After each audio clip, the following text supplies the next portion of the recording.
Do you feel like you could be losing muscle during a cutting phase? In this video, I am going to give you 4 mistakes that you could be doing that are going to cause muscle loss during a cutting phase, and what you can do to keep your muscles when you're losing weight.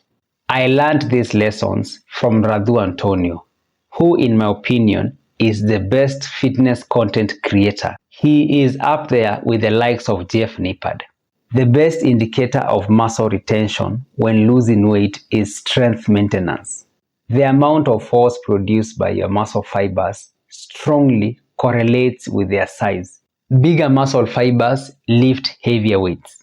If you are able to maintain your strength when losing weight, you can be assured you are maintaining your muscles.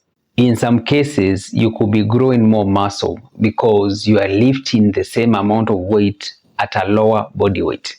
Before we get to the 4 reasons why you're going to lose strength and muscles, we need to understand that some strength loss during a cutting phase is inevitable. This is because strength is not only influenced by muscle size, it is also influenced by other factors like calories and carbohydrates intake. With that out of the way, these are the reasons that are going to lead to strength loss, therefore leading to muscle loss during a cutting phase. Rapid fat loss comes at the expense of muscle loss, and it's not worth it. And this is the first mistake, creating a massive calorie deficit. The recommended calorie deficit is 20 to 25% below maintenance. Do not go above 25%. You are going to lose both strength and muscles. The second mistake has to do with cardio.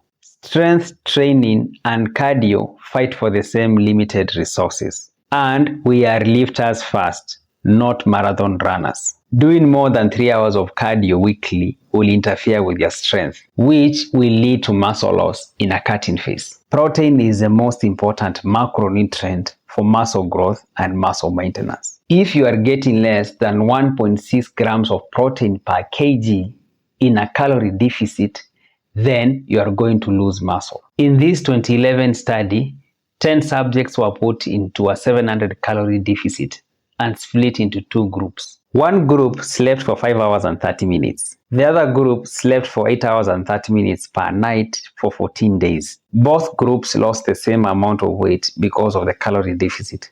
But there was a massive difference in their body composition. The group that slept longer lost about 80% fat and 20% lean muscle. The low sleep group lost about 40% fat and 60% lean muscle. The low sleep group lost more lean mass than fat. But we should note that both groups did not work out with heavy weights. If they had done, they would have maintained more muscle. But the higher sleeping group would have done better because lack of sleep creates a catabolic environment. Get more sleep.